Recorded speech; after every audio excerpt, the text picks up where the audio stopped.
So, Trauma Tip Thursday. I've been teasing this out a little bit on all the social media. What is the trauma tip that I know from both lived experience and that I know from my training? This is not going to be one that most of you want to hear. In fact, I did a whole podcast season on this very thing, and it is forgiving your trauma makers.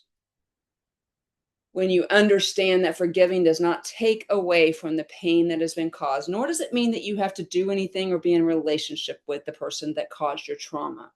But there's actually PubMed studies out there that indicate that people that are able to find their way to forgive the people that harmed them actually have lower amounts of symptoms related to their trauma.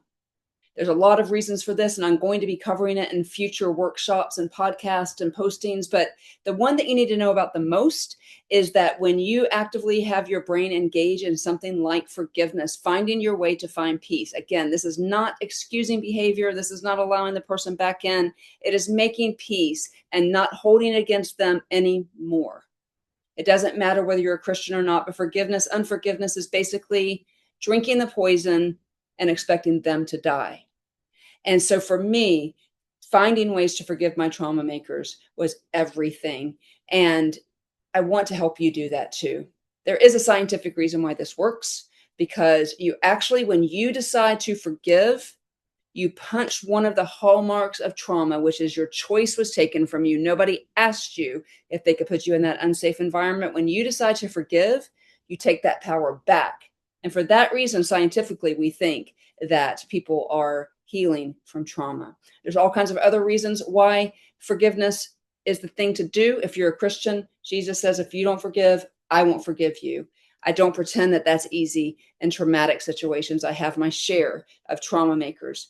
But I will tell you, the moment that I found a way to make peace and not hold it against them anymore and stop drinking the poison, expecting them to die, was one of the moments that I can tell you that I began healing. And so hang out here, follow if you're not. If this showed up in your algorithm on YouTube, please follow us so that you can get some of these videos again. But my name is Amy Watson. I am the Trauma Doc, and I am here to support because you are seen, you are known, you are heard, you are loved, and you are so, so valued. So valued that it is worth not drinking the poison, expecting them to die. Find your way to peace somehow.